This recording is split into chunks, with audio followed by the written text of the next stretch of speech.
Good afternoon. Today is Monday, the 6th of October, 2025, just after 1 o'clock. Welcome to UK Column News. I'm your host, Brian Gerrish. Delighted to have Ben Rubin with me in the studio.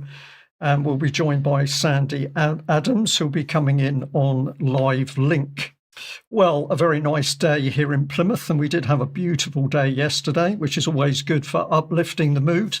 And probably most people in the UK today need a little bit of uplift to balance out what is generally a pretty dark news front. We're going to try and do a bit of both. We're going to be reporting what's been happening with the Palestine Action protests. We're going to be having a look at protest angst, which of course is being driven up by the mainstream media. We'll also be having a look at Uni-party politics. Ben is going to be getting into the Judeo Islamic Alliance, which is absolutely fascinating. Sandi Adams is going to be taking a look at drones over Somerset. And we're also going to be majoring in on transformational change. Now, some of this is at the global and I'll say high-level nationalist level. Of course, Tony Blair's name comes into the mix, and we're also going to be having a look at the bottom end, what's happening with transformational change at community levels. And finally, we're going to have a look at digital ID, but with a bit of a boost, which is essentially a little bit of focus in on what people can actually do. Well, let's kick off with an excellent report which Will Coleshill sent in for the UK column, and this is about the protests in London. This is Will Coleshill reporting for UK Column. Today I'm here in Trafalgar Square where we have a protest against the ban on Palestine Action. The police have just moved in behind me and we're about to witness the first arrest. We have people here with the signs saying that they support Palestine Action, which under current legislation has been prescribed as a terrorist organisation over criminal damage. We have the police making a cordon now. This is the first arrest that I've seen so far today. Mind your back. Mind your back. Mind your back. What first led you to come out with this sign and face up to what they're going to throw at you, I guess? Well, what they're going to throw at us, whatever it is nothing compared to what Israel is throwing at the Palestinians. And it's completely out of proportion to the Hamas attack. And it's been almost universally condemned from our own government. And that's why I'm here. And the idea that people like Palestine Action are terrorists, and therefore we, who are now supporting them, are deemed to be terrorists, is just preposterous. Our government is trying to shut down our protest against a genocide and against the war crimes that our government is committing with our tax money. And we need to hold on to our right to free speech and the prescription. We are protesting the prescription of Palestine Action, which was an overreach of the law, even by the standards of the UN Human Rights Chief Volker Turk, and also, I believe, by Amnesty International. So we're here to make sure we hang on to our right to free speech and to protest. As a Jewish person whose relatives were killed in the Holocaust, and I'm outraged that the Israeli government and our government used the Holocaust as a shield for a Jewish state to commit genocide and to lump all Jewish people together, assume that all Jewish people support Israel, which in my mind has resulted in anti-Semitism in this country, which resulted in the other day in Manchester. I knew that was going to happen because they lump everybody together, all Jews, with the genocide that Israel is committing, and it's Zionism. It's not Jewish people. We're maybe a little wary that there will be a charge, even seen again that we will be charged if we're repeat offenders. But I know that we all feel so strongly that we're prepared to take that chance and take the consequences. Are you worried that you might go to prison? Well, it makes no difference to me. I'm retired. It won't affect my career. For younger people, I can see it be more of an issue because it could affect their careers. That's why I think it's important that older people, like myself, come and do our bit. The strength of this type of protest is it has brought out the establishment. You know, you can see the average age looking around. They're people who don't have to worry about their employment prospects largely. That's part of the reason. But they're professional people. They're retired teachers, doctors, lawyers, you know, armed services people. They're establishment people. And it's very hard for the country to ignore that. And it's even hard for the mainstream media to ignore that. So I think the exposure that this protest has had has made a big difference in terms of public opinion. Are you going to try and challenge this through conscientious acquittal via the jury system? So you're likely to go not guilty and then rely on the jury out of conscience to say not guilty? I might do that, yeah. I mean, the problem sometimes is that they don't let you say why you're doing it. And that's ridiculous. Why shouldn't we be allowed to say what we're doing? So I haven't really decided that. This issue was only going to be solved by the grassroots, and that seems to be what's happening. World public opinion has shifted monumentally on the Palestine issue, and any politician who ignores that does so at their peril. Okay, so I've spoken to some of the people here today holding up these placards and get a little bit of insight into how they think. One thing that's quite interesting and seems to be pivotal is this judicial review and whether this entire prescription of Palestine Action is going to be thrown out. Also key to this is the role of juries, whether those juries are going to be able to get these people off through conscientious acquittal, and therefore whether the entire state apparatus trying to label them as terrorists is going to be rendered ineffective. This is Will Coleshill reporting for UK Column. Well, a big thank you to Will Coleshill for that report. That was only a small selection of the interviews that he actually carried out. We've given our audience 5 minutes of that. Of course, nobody will ever see an equivalent of local opinion of people on the streets on the BBC, for example. So we're really going to say that Will did a great job by getting up there and seeing those very dangerous protesters. Some 500 people arrested from 18 to 89, one blind gentleman led away by the police. So this is the state of the country if you dare challenge the government. And notice what that Jewish lady said. She was very concerned about Zionism. She said that Jewish people can effectively tell the difference between what's Zionist policy and what's reality, what should be in the hearts of human beings. But according to the government, there must be no criticism of Israel. Let's reinforce that point by having a look at the Conservative conference. Thank you, conference. Thank you.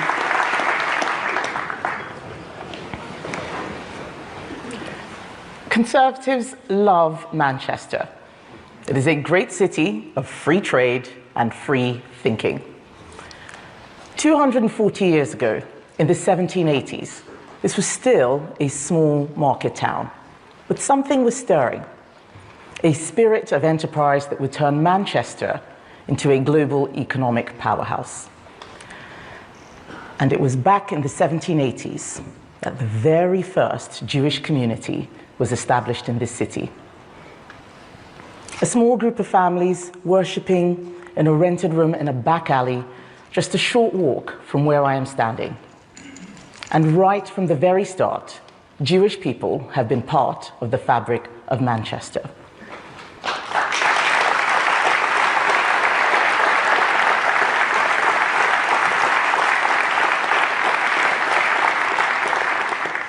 They've been adding their distinct, unique contribution to this fantastic city, while at the same time embracing Britain as their home.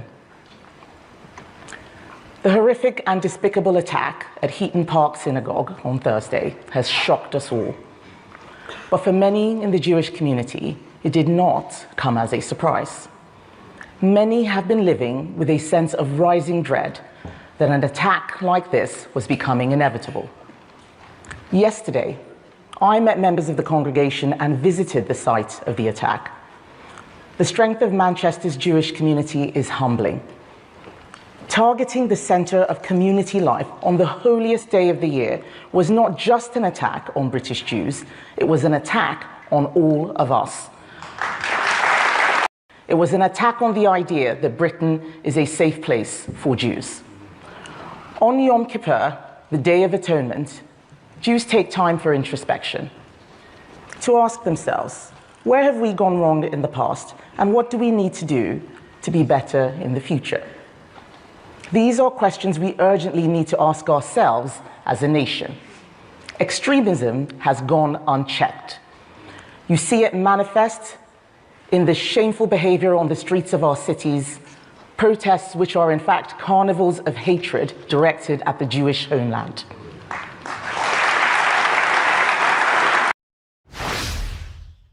Well, that was a very short excerpt from what Badenoch had to say. And essentially, the nation got a lecture which was everything to do with matters Jewish. Now, my personal opinion of this is that if she'd started out with a minute's silence for the attack on the synagogue and the people killed, that would have been an appropriate statement to give over the feeling of human sympathy for the event, to make it known that the Conservative Party was feeling for the Jewish community. But in fact, she gave the audience and the country at large a lecture about the fact that it was the Jewish community that had set up Manchester. That's effectively what the message was. This, Ben, I found just incredible that the party should focus in. Nothing about the state of the nation, nothing about what's happening to many, many other people in UK, nothing about the people killed overseas. This was just simply a political statement in support of the Zionist government as the start of the Conservative conference. So we must move on from that, but people can go online and see the full clip. Now let's compare it with Owen Jones, who we do not always see eye to eye with, but he was at the Labour Party conference and he challenged Foreign Secretary Yvette Cooper. Let's have a little look at this clip. But it means the Labour Party's official position is that Israel is committing genocide. And that's quite an odd situation to be in, where the Labour Party officially says it's genocide as democratically decided by its members, whilst the government continues to arm and facilitate it. I want to see what people think about that. If the UN Commission, the independent commission, says genocide has been committed, you're still arming the genocide. There is a really important peace process and set of discussions that are underway at the moment, which is all about trying to get a ceasefire, the release of all the hostages, and also the return of humanitarian aid. You're supplying the components to F-35 jets, which are bombing children in Gaza. We've had discussions at the UN General Assembly involving the recognition, the historic recognition of the state of Palestine. Now, in fact, Owen Jones followed Yvette Cooper for several more minutes. She would not address the issue. The Labour Party had just admitted in conference that Israel was guilty of genocide.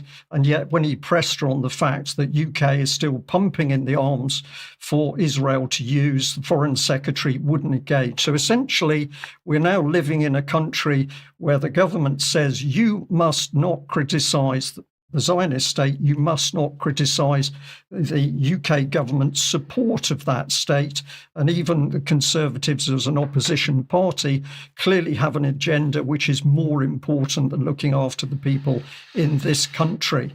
So how can we really emphasise what's going on here and why we need to look deeper? Well, let's jump back to 2023, when The Guardian had this report. It was talking about right-wing personalities using X to bring anti-Semitic theories to light in the US. I'll just bring in a bit of text over this, because this article, when you got into it, suddenly started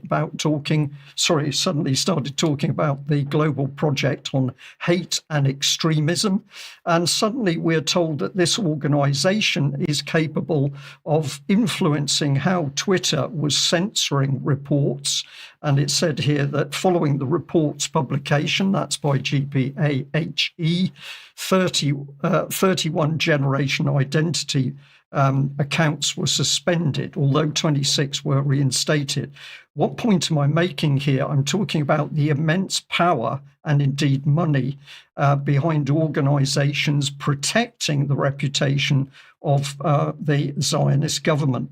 Now, if we look at the organization itself, Global Project Against Hate and Extremism, this is their website. But if I come in onto the two key women involved, we've got Wendy Veer and Heidi Beerich. If we just have a look at the First Lady, Wendy, you haven't got to read all of this. We're just putting this up on screen. But the first thing you can see is huge engagement with the world media, The Guardian, the New York Times, Wired, NBC News, BBC, etc. But what you really need to understand is that this lady comes from the Southern Poverty Law Centre. Why is that of interest? Well, you'll see in just a moment. Here's her colleague, Heidi. Let's bring her CV summary up on screen. And again, you can see the power in the media as an influencer with the New York Times, Washington Post, Boston Globe, Guardian, BBC, Wired, Financial Times. But if we get into the depths of it, she's also formerly the Southern Poverty Law Centre. And if we look at that organisation itself, which says it is there, particularly targeting anti-Semitism, well, this is the killer, because this organisation is dealing in huge amounts of money. It has the facilities in an endowment of 822 million as a conservative online figure. So immense power driving the agenda as to what we can and cannot criticise. But it's very clear from really the last few days that both the Labour government and the Conservative opposition are going down the lines that thou shalt not criticise the Zionist state. Over to you, Ben. Thank you, Brian. Good afternoon, everybody. We're going to have a little look at the state of Muslim-Jewish relations in the UK, which, based on the introduction to the news today, one might assume are quite fragile. But actually, I think they might be more robust than people realise if we look behind the scenes. And we're going to focus in immediately on the relatively new President of the Board of Deputies of British Jews. This is Phil Rosenberg, a youthful 38-year-old, or he was when he was elected in as president in May last year. And he is now running the centuries-old Board of Deputies. It's the oldest Jewish community group, established in 1760, which very proudly presents itself as the voice of British Jews. So Phil Rosenberg there is now the voice of British Jews. And he told Jewish News in this article, provide a link to it as ever, that he hoped to become a unifying figure for the community in this country, while also becoming a leader who, in the aftermath of the 7th of October, can build bridges outside of the Jewish community. Importantly, we'll come back to Mr. Rosenberg later, but one of the key initiatives that he's been progressing, or he particularly progressed at the start of this year, was this, which is the Drumlanrig Accords. The Muslim-Jewish Reconciliation Accords, a framework for reconciliation, understanding and solidarity. And this was quite an incredible undertaking. It was agreed and signed at the Drumlanrig Castle in Scotland back in January this year. This castle is owned by Richard Scott, 10th Duke of Buccleuch, and also the 12th Duke of Queensberry. He's quite an esteemed chap. And also, he was, up until very recently, the largest private landowner in Scotland, owning 217,000 acres. And they gathered together in this castle a number of senior clerics and community leaders from the Jewish and the Muslim community in the UK. And there was much convening and much discussion. And I will read out some of the accords, actually. I think this is very interesting and important for us to understand. So they say that Muslim and Jewish communities around the world share a profound spiritual heritage. Both traditions are rooted in monotheism, the sanctity of life, and a commitment to justice. Global tensions, particularly in the Middle East, often strain relationships between these two communities, leading to misunderstandings and fractures at a local level. In times of crisis, these fractures can deepen, escalating Islamophobia, anti-Semitism, and societal polarization. Such tensions do not occur in isolation. They impact daily life on our streets and online.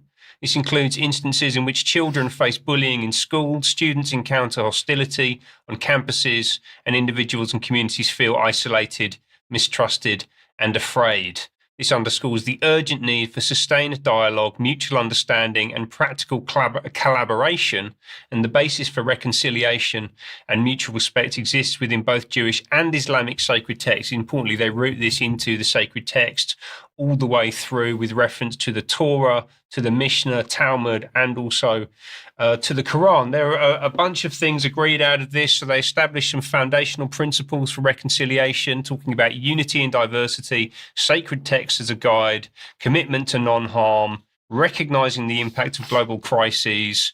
They also established some mutual commitments, respect and reconciliation, education and awareness, safe spaces for worship and reflection, shared civic responsibility, crisis response, and advocacy.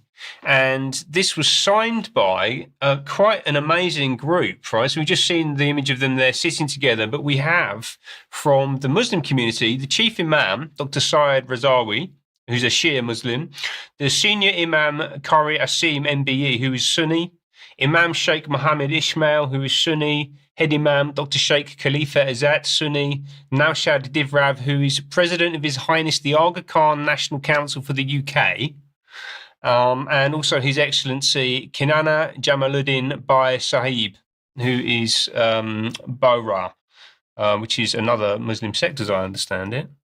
And on the Jewish side, we have Chief Rabbi Sir Ephraim Mervis, KBE, who is actually now being presented as the Chief Rabbi for the whole of the Commonwealth, not just the UK. So he's got this kind of imperial remit, which is ultimately what the Commonwealth is. Yeah, it's the former colonies. Also have Rabbi Josh Levy from Reform Judaism, Rabbi Charlie Baginski from Liberal Judaism, Senior Rabbi Jonathan Wittenberg, OBE, Mazorti, Senior Rabbi Joseph Dweck, Sephardi, and Senior Rabbi Elshanon Feldman, Orthodox Jewish, representing the Jewish community there. And they were very pleased with themselves for the agreement that they made, as they well should be. They made some commitments to practical implementation, to establish a Muslim Jewish Leadership Council, an educational collaboration committee, civic engagement and joint charitable projects, to work on university and campus outreach together, Religious Freedoms Committee, and they're also committed to moving forward in solidarity. And they say that these accords lay the foundation for a transformative relationship between the Jewish and Muslim communities here in the UK. Quite a big deal, that. And we haven't seen a lot in mainstream media about this at all. I've not seen anything about it at all. The public is being fed all the strife and the supposed division. Meanwhile, behind the scenes, it's fine wine and dining in order to set up this whatever we call it, memorandum of understanding. I mean, that's quite a profound statement by quite a significant bunch of men. Yeah, and who else was there? Obviously, Charles, the King. He was there. This is exactly his sort of thing, isn't it? Defender of faith. There he is. I'm looking very carefully. Is he wearing a kippah? Is that? No, that's a it's a reflection in the mirror. It's a good question, because I thought that too. Initially, yeah. Yeah, absolutely. So, and this is obviously playing out, right? So this is having an impact on society. We've, as we've talked about, there are things going on in the Middle East at the moment, in Gaza. That often does get presented as a kind of Jew versus Muslim issue, but actually many Palestinians are Christians, many Palestinians are atheists. It's not just about Islam, ultimately. It's a much broader issue than that. But we did in Manchester last week see an attack on a synagogue by what is ostensibly an Islamic terrorist, a man named Jihad, quite literally, right? So there are bad things playing out at a ground level, but then, as we say, these things are going on behind the scenes, and we've seen in response to the attack in Manchester last week, phenomenal level of collaboration actually already here between the Jewish and the Muslim community, because we've got Shabana Mahmood, who was sworn in as Home Secretary on a Quran. She is Muslim at the Community Security Trust, the CST, the charity that protects British Jews from terrorism and anti-Semitism, with Keir Starmer, whose wife is Jewish, talking about the measures that would need to be taken in the wake of the attacks. We've already seen over the weekend some new restrictions being put in place on repeated protests, which are going to be introduced, with police being given fresh powers. And actually, we've got a little video clip from the Home Secretary explaining what that means.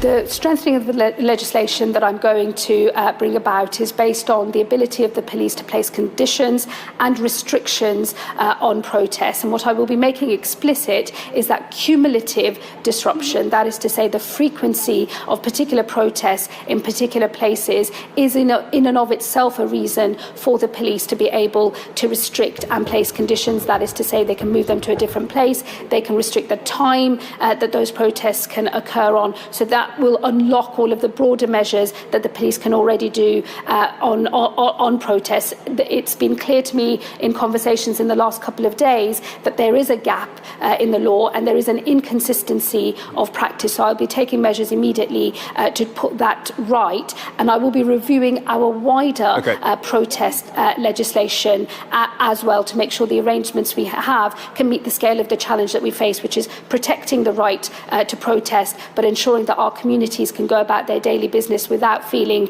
intimidated, and also that public order can be maintained.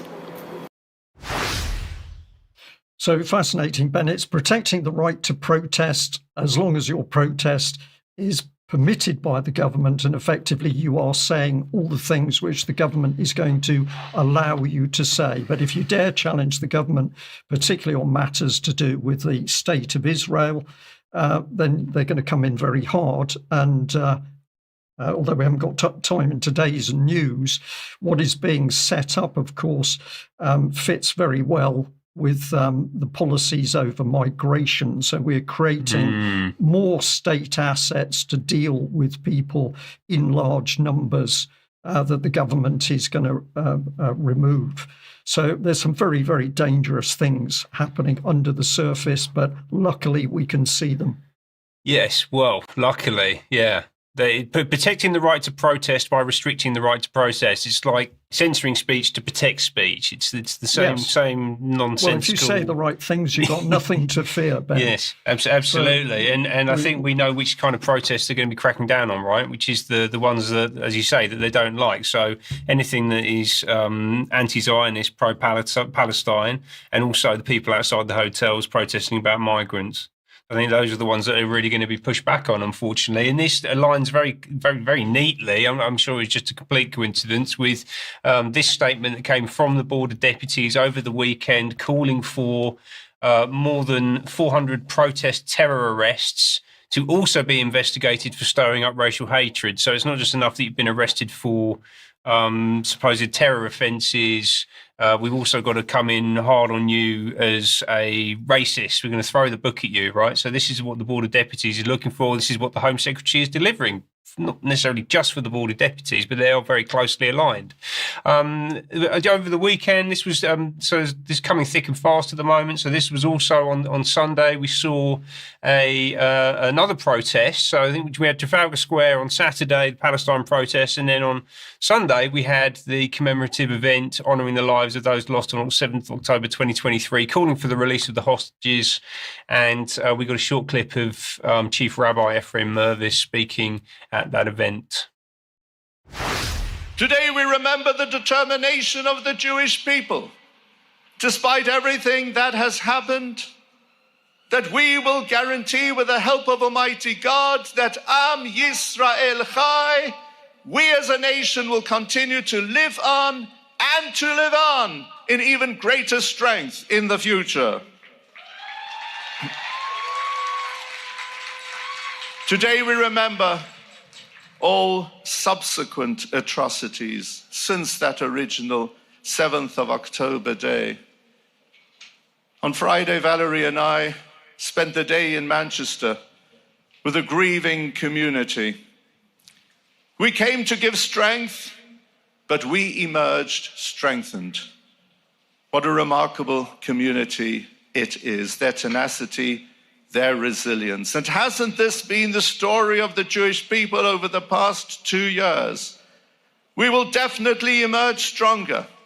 And with the help of God, Am Yisrael Chai, the Jewish people will live on and thrive for all time. Just one point to make, that if he's passionate, we may or may not agree with what he's saying, but if we accept that the man is passionate, it's certainly something that is in contrast to the Archbishop of Canterbury's delivery over the last few years. We will see what the new incumbent has to say. I don't suppose much will change. But no, he was talking about the atrocity of October 7th and then all subsequent atrocities, none of which relate to what we've been watching happening in Gaza, as far as I could tell. I think he was talking about what happened last week. Yes. He wasn't talking about the tens, potentially hundreds of thousands of people that have been killed in Gaza by the Israeli military over the past 2 years, right? So very clear set of priorities there from the chief rabbi, I suppose, as we should expect ultimately. And just to kind of draw us back into this sort of very interesting interrelationship between the Jewish and the Muslim communities in the country.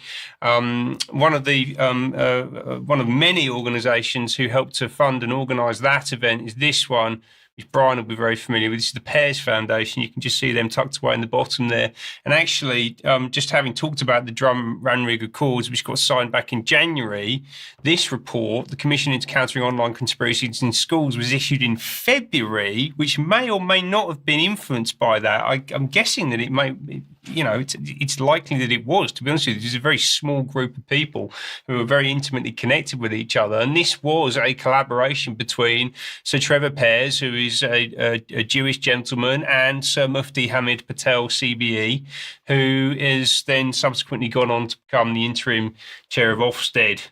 Yeah, so this again aligns very neatly to that agreement that we've described between these two groups. I think that's quite interesting.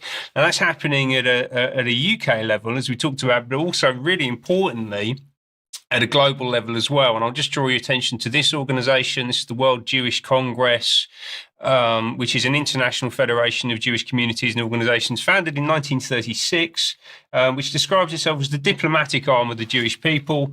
We'll put a link to the website. You can go and have a little look. This is the website page, and you can see there the president, a gentleman called Ron Lauder from the Estee Lauder dynasty, and he's on the executive committee with Phil Rosenberg from the Board of British Deputies, Board of Deputies of British Jews, which links us right back into where we were at the start of this. And just last week over in New York at the UN General Assembly, Ron Lauder was very happy to put this post up talking about having the opportunity to have a first meeting with Syria's President Ahmed al-Sharaa on the sidelines of last week's UNGA. Very positive discussion about normalisation between Israel and Syria. And regular viewers of the UK column will know that the current Syrian president is actually a former al-Qaeda leader And we've reported on that extensively, including in this excellent article by Vanessa Beeley, which came out in August, which I think puts a rather interesting and potentially quite concerning spin on the relationship between Israel and Syria, but then also between the Jewish and the Muslim communities that could potentially be playing out here in the UK. Ben, excellent. You want one more image to bring on screen? Oh, yes. Mr. Rosenberg. Let's bring him back. Let's see how it goes for Phil Rosenberg, the new voice of British Jews. Ben, thank you very much for that analysis. Now, obviously, this is UK column news, so we can't spend huge amounts of time on this subject, but clearly there are lots and lots of questions to be asked. And we would like to thank the members of the Jewish community who are now speaking to the UK column to express their concerns at what they see as inappropriate political behaviour by Zionist Israel. So we're not making these comments alienated from the Jewish viewpoint. We're actually reflecting Jewish viewpoint. And of course, the Jewish lady who spoke in the little Will Coleshill clip at the beginning of our news today, expressing some of those concerns. Well, let's move on. And as always, a huge thank you to people that support UK column. It's your subscriptions and memberships and donations and purchases from the shop that keeps us going. If you're watching from overseas and you're not a member or you're not assisting us financially, then you can go to the UK column website and click to support our work to get involved. We want to do more of what we're doing at the moment. We want to expand, and to do that, we need your financial support. So thank you very much to everybody supporting to date. And if you're not, please come on board. Now, just a few words on the UK column on location event, Saturday, 18th of October in York. That's fully sold out, but you can still get involved by purchasing a live stream ticket and join us remotely. So if you're overseas, get involved, and we'd love to have you there. And of course, we want the information to go out as far as possible. Now, an important administrative announcement for the day is that the UK column team will actually be on site at the venue on Friday, the 17th of October. And we're going to encourage everybody else who is in the area. You may be staying at different hotels, but if you're local and you're coming to this event, please can you come in on Friday, the 17th of October between 6 o'clock and 8:30 in the evening to register, because this will help us take pressure off getting people through the doors and into the actual conference hall itself on the Saturday morning. Plus, if you're there on Friday, you can come and talk to the team, and we'd love to see you.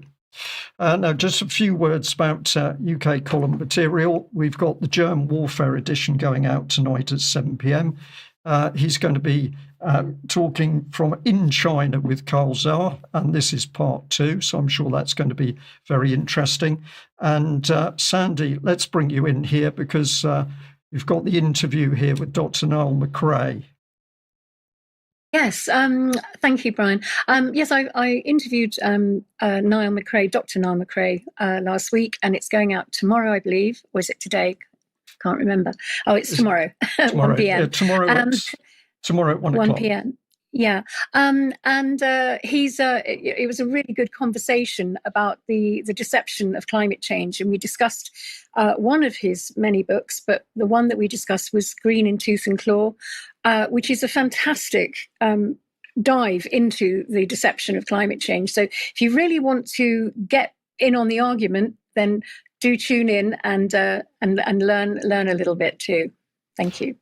Excellent, Sandi. Now, your key segment for today is on the subject of drones in Somerset. People will be saying, well, how does this fit into the rest of the news? We're going to try and show people some of the linkage, but take us into what's happening with the Somerset levels and drones.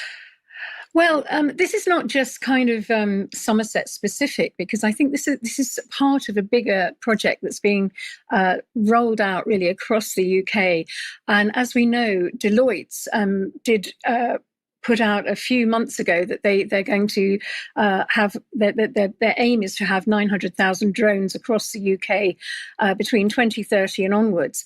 So this is from the Country Gazette in Somerset, and the Somerset Council have been given an award of £191,370, and this project, this money comes from the Future Flight Regional Demonstration Fund, and they call it Project Rescue. Now, this is the acronym for the Resilience and Emergency Services Coordination Using Enabled Drones, and that actually equates to rescued. The project will also bring together local emergency services, resilience teams, government agencies and drone service operators to develop the case for adopting the scheme in Somerset. Now, in 2015, was it 2015? Yes, it was 2015. We had a massive flood in Somerset. And we have here a company called Horizon 51, and they put drones across Somerset, but it was purely photography. This is a different kind of exercise they're using over Somerset. And in my view, I believe it's to normalise the use of drones, because as we know, they're priming the Somerset people for major flooding this year, and a lot of that is to do with the fact that the Environment Agency are not maintaining the reens and the ditches and the pumping stations and the culverts. They've been told they haven't got the money to do that, and that we in Somerset have to get used to the fact that we are going to flood. And they've got flood wardens, and they've got lots of pamphlets they're putting through doors about resilience, but all this could be avoided if they would actually maintain the means for which it is built for it not to flood. So unfortunately, I think this is an exercise in getting us used, to all these drones in the sky. So I'm going to look at the funding given to the Future Flight Regional Demonstration Fund comes from the government's innovation funding organisation, Innovate. And Innovate really is about inspiring innovation in the UK. And we'll just look at some of the things that they're actually funding. Can we take, the next slide? It's, the future of indoor farming. And they've got a thing here that's all about the mindset of winning at war, and then you've got apply for your funding. So they will fund anyone who's got big innovation ideas. Now, one of those companies is a company called Limasero. And they are a data collection company. They're a drone company. Now they're pioneering solar-powered fixed-wing drones capable of flying long distances. And there's also the Somerset-based Land and Minerals Consulting Company, which again, all of this is big money into these companies, and they're funded by all sorts of stakeholders.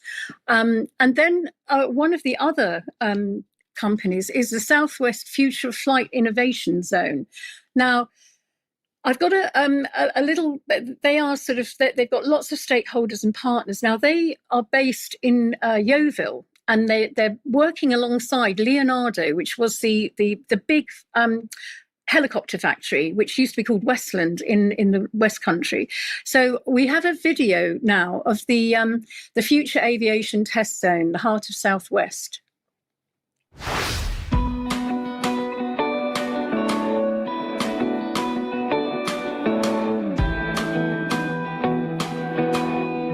So the Future Aerospace Test Environment is a test and demonstration zone for low-carbon aviation in the heart of the southwest of England. So in effect, it is a living laboratory for the aviation industry to develop low-carbon aircraft technology, for example, on the electric-fueled or hydrogen-fueled or maybe unmanned aerial vehicles such as drones. Key thing about the Southwest is it's the second biggest aerospace cluster in Europe. We have the capability of building whole aircraft with Leonardo helicopters, and we have a fantastic opportunity in terms of design, manufacture, test and maintenance repair in the Southwest. So as a region, we're actually quite unique. I know I speak for all of the employees here when we're very proud that we've got a very long manufacturing history here over 100 years, and we're very proud that we consider ourselves the home of British helicopters. And it's exciting for us, therefore, that we're sat here this morning in IAERA, which we very much see as the next chapter of that history for us. So what we want to do here is allow this to be a free space, a sandbox for creativity, to allow us to have all of those different parties come together. In November 2021, at Centerline Bristol, we equipped our latest generation military helicopter, the AW149, with a blend of sustainable aviation fuel. The capability is now there, and not only on the AW149, but across the entire Leonardo helicopter fleet, thus enabling our operators to make greener choices for future flights.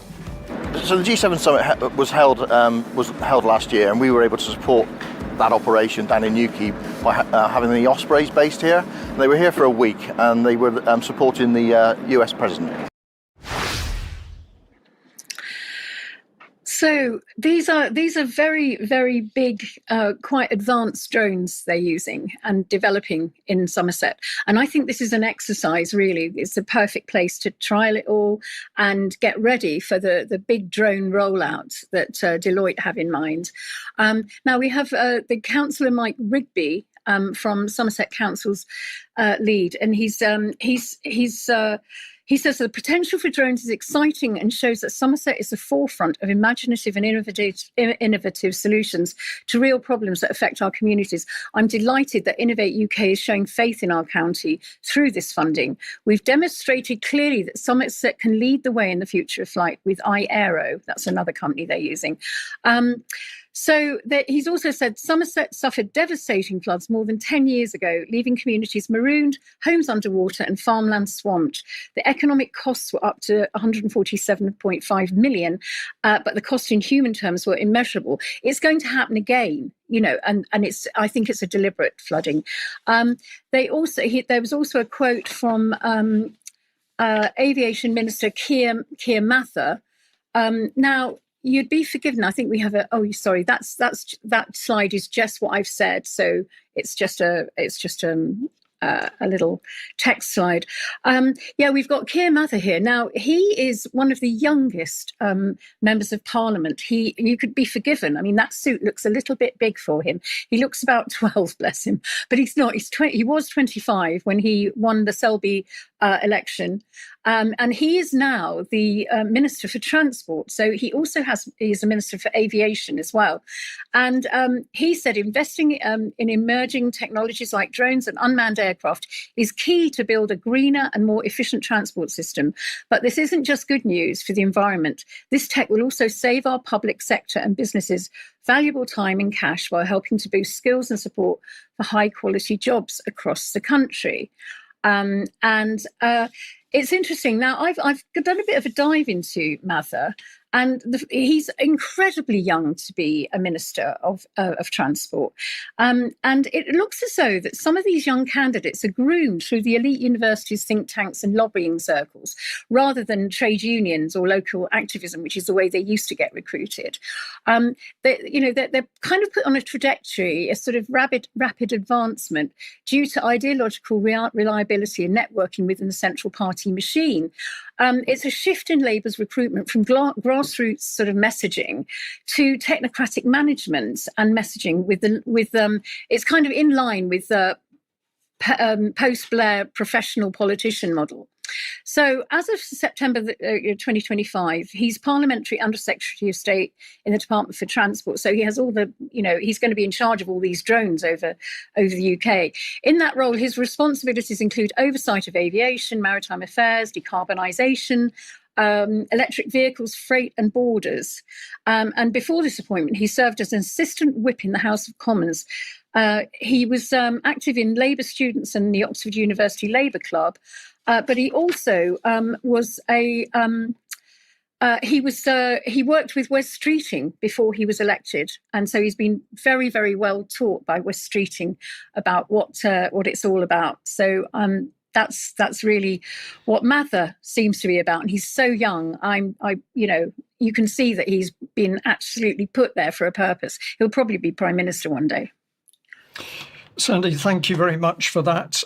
Really it's quite unpleasant to think of the skies covered in drones, whatever else we have to put up with. But of course, this is policy that's coming from somewhere. So where does the policy come from? What type of people are pushing the policy for all of the drone technology, the AI technology, the transformational technology? Well, of course, absolutely at the top of the tree is Tony Blair. Let's have a look at this little clip where he's talking about AI coming into government. We could have chosen another clip where he was talking about transforming governments by a new agenda, but this particular one, he's into AI. The world is just beginning a revolution in the way in which identity is secured and trusted. Identity is two things. It's a set of facts about you, and it's the process of ensuring that you are the human being who owns those facts. And in trusted wallets, we can put trusted information, things like our passport, our driving license, education information, employment information, health information, to enable me to prove not just who I am, but things about myself that enable me to instantly access services.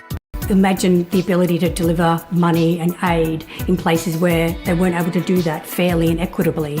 Those things are quite extraordinary. I think the opportunity for the UK to adopt digital identity is enormous. I think it can drive efficiencies in government. If we can have digital identity in financial services, it provides opportunity to provide better customer experience, reduce fraud, provide real efficiency. I think there's opportunity in the education system. I think there's opportunities in travel. When the internet was first built, it wasn't built with an identity layer. This is our new chance of getting it right. Digital identity is essential. We need government to get behind it, put the regulation in place, and to really drive the adoption of it and support the development of digital identity in the UK. Must apologise there. That wasn't the video with Tony Blair. We'll show that now. But just to comment on the video that's just streamed, this is a video, of course, telling you what's happening behind the scenes with governments, particularly in relation to UK. And note, we have an Australian banker, a lady, talking about what she thinks is best for UK. So we're now into the transnational agenda. We're into bankers deciding what's good for us, and what's good for us is to transform national government and to bring in AI, because at the end of the day, we're just stupid little people that can't manage ourselves. So on top of that clip talking about the wider transformational change, let's have a listen to Tony Blair talking about AI. Great to see so many of you here. Thank you for joining us despite it being lunchtime. And thank you too for being here today in such an exciting panel about how AI can make government better. Now, you've both talked a lot about the potential of AI and how it'll empower citizens and make government more functional. Let's cut the buzzwords and the jargon. I really want to know what this actually means. Now, Mr. Blair, over to you. How could AI make government better? What does that mean? How does AI make government better? Because it allows you, number one, to transform the process of government, and number two, to transform public services for which government's responsible. So no, it's absolutely transformative. And look, I'm not an expert on AI, but when I stand back and I look at what it's doing, I think we're in the foothills of the most transformative revolution since the Industrial Revolution of the 19th century. But concretely, how is it going to change things? Well, for example, government's all about process. So you can use AI to speed up the processes of government. You could use it for everything from making sure that you do, for example, all the routine jobs of government much more efficiently. You could be responding to people in a much more sensitive, faster, better, more efficient way. If, for example, you're able to merge data sets across departments, you're going to save money, you're going to better analyze, for example, your health data in a way that allows you to make better health policy.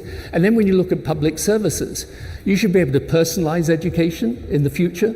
You're going to have AI tutors, you should have AI nurses, AI doctors, you're going to be able, we already do a lot of imaging much, much better through using artificial intelligence. Well, there's Tony Blair waxing lyrical on the advantages of AI teachers, AI doctors, AI to make government better.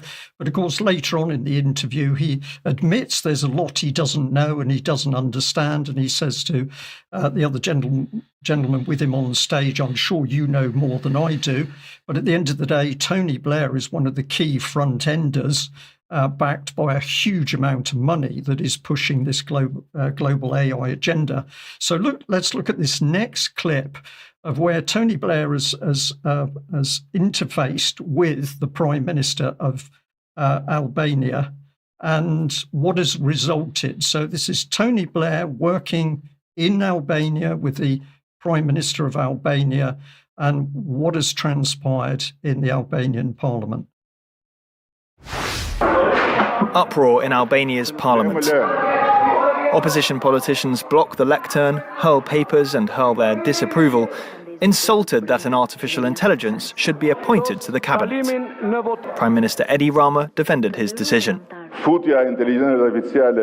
Introducing artificial intelligence in the service of good governance, anti-corruption, and accelerated socio-economic progress will be an unwavering priority for all the country's ministries and agencies. It's a vertiginous promotion for the AI called Diela. Earlier this year, she was rolled out on a public service website as a virtual assistant. Now she's a full-blown government minister tasked with making corruption-free decisions on public tenders. The opposition accuses her of being unconstitutional since she's not a real Albanian. It's true that I do not have citizenship, but nor do I have any personal ambition or interests. Well, there you are. This is the sheer madness coming in, and it resulted in paperwork being thrown in the Albanian Parliament, as that Parliament at least realises that what's happening by having an AI minister is utter madness, but driven by Tony Blair, who's been working in the background. Let's have a look at the next. We should have another clip on that, I think. Maybe not.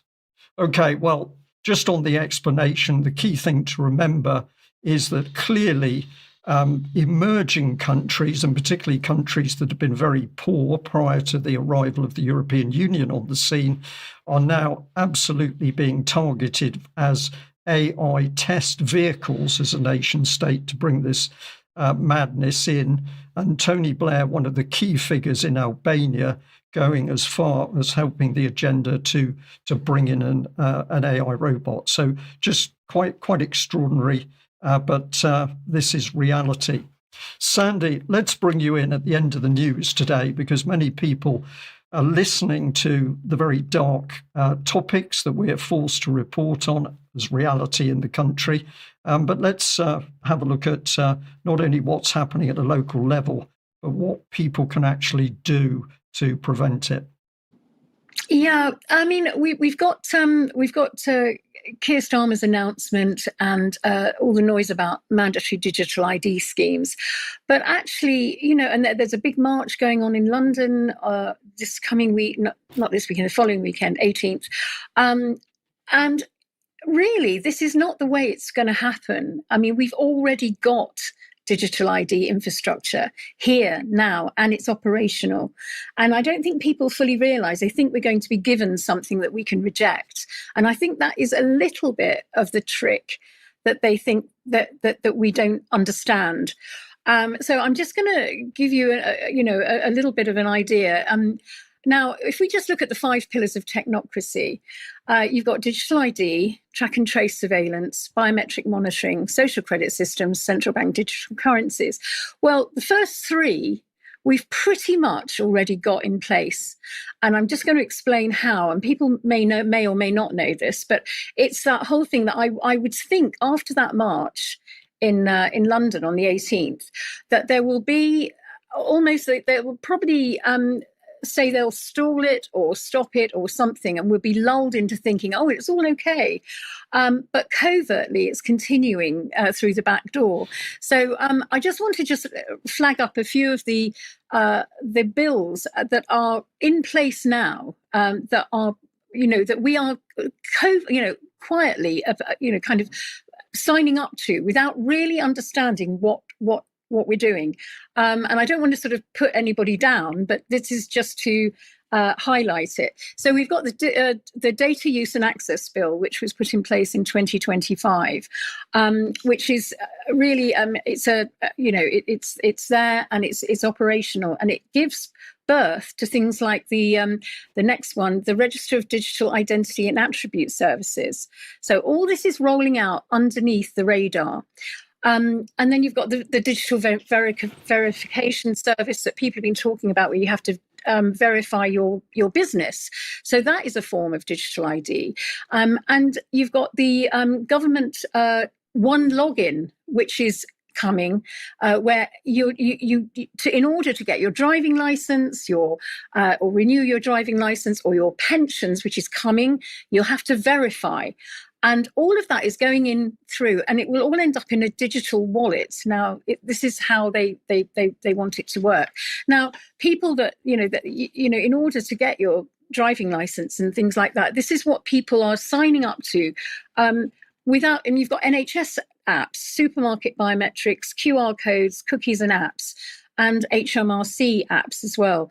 They're building the whole thing under the guise of efficiency and convenience, not forcing it on you by getting you to opt in voluntarily. And this isn't just the UK, it's happening right across the EU and the Five Eyes countries, different flags, but the same playbook. The real system's already here. It's not a thing that you get given or choose to reject or whatever. Whitehall has quietly built the foundations of a national digital ID system. So at the moment, the clever bit is that the ministers keep saying there's no centralised database, and technically that's true for now. Instead, it's what they call a federated model, which means certified providers, banks, employers, tech companies, all verifying your identity through the government's framework. So politicians can stand there and say, no, there isn't a national identity database, while still helping to build one in all but name, basically. So every time you verify yourself for a job, a tenancy, a phone contract, a benefit claim, your data is linked across these systems, and paper alternatives will remain, but they'll be made deliberately slower and more expensive and inconvenient. So over time, everyone takes a digital route. And once everybody's doing it, and that's when it becomes the default, the so-called voluntary system is now effectively mandatory. So the beauty is, or rather the danger of the system, is that you'll never have to say yes. You just have to take an easier option. Take HMRC. 97% of people now file their tax returns online because paper forms are awkward, slow, and discouraged. The same nudges are being built into every public service. And soon you'll need your one login for your pensions, your benefits, or your healthcare. You'll be asked to verify your identity with a certified provider, and that creates a credential that follows you everywhere. So you'll think you've just logged into your pension, but in reality, you've just been onboarded to a digital identity system. That is the trick. And when the government wallet pops up, would you like to save your credentials for next time? You click yes. And now your government proofs are they're stored in one sort of place, one container. So banks and employers are already being integrated, landlords too, especially for more housing gets swallowed up by corporate owners like BlackRock and Lloyds. So paper alternatives will exist, but they will be slower, costlier, and that's what they're relying on.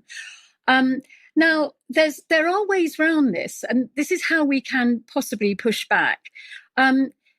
Just avoid the centralized database for now. This is the way we do it. We can actually use the system against them, because what we can do is I can put it up on what we can do is don't accept cookies or apps on your phone. Better still, get rid of your smartphone or severely limit its use. Be awkward. Insist on paper documents. You can do this because the government has made provisions for those people who don't have access to technology. Millions of pensioners, we can use this. And fill in forms at the post office, verify through your accountant, for instance. Like a lot of people who thought they'd have to verify through the digital app thing, the digital verification system, you can actually do it with your accountant and your passport. and any other ID you have. So you just have to be awkward and do it, act dumb. And the thing is that the Equality Act is there to support this. The government have made provisions for people who don't have access to technology and who can't use the technology, and just act dumb and say, I can't use this. And there's always an option. It's called find another way. And you click on that and there is a way out of it. I did it with my driving license. I didn't go through their system. I did it through the post office and my passport. So if we have enough people doing this, it will delay and frustrate the whole system. And I think if we can just be awkward, and I know it's awful, but it's about ditching these for a bit. Ditch them, or don't use them, or don't use these for doing anything online for verification. Okay, over to you, Brian. Sandi, thank you very much for that. And significantly, you've ended up your segment there of how to challenge the system with a smile on your face. And this is the beauty of it, that what you're suggesting people can do, there's facility for it within the government's own system. You don't have to go down the AI digitized route. You can challenge it, but maybe you've got to look for that alternative route. And while you're taking this route of protest, you can also be a perfectly happy, smiley, reasonable person if you're engaging with a member of the government staff. That's another huge tick in the box. But the key point is that if 1 million people are protesting, yes, that brings people together. But your point is that what we really need is for the 1 million people to then go away and take that protest everywhere they can, and particularly when they're interfacing with these new controlling government systems. So I think this is really excellent advice. And yes, on many occasions, we don't need a smartphone. We could simply have an old-fashioned push-button phone, and that stops a lot of the interaction with the government dead in its tracks. We must leave it there. A lot happening in the world. You always feel better about yourself if you're actually challenging it. So action conquers fear. Don't get dragged into the pure darkness of what's happening. Do something and you will feel better. And of course, stay watching the UK column. We're going to bring you as much information as we can as to this draconian one world government system that's coming into place. We must end there. Sandi, thank you very much for joining me. Ben, thank you for being here in the studio. Huge thank you to all our audience, wherever you are in the world. If you're a UK column member, stay with us, because we'll be back into UK column extra in just a few minutes. If you're anywhere else, we look forward to seeing you at 1 o'clock on Wednesday. See you then. Bye-bye.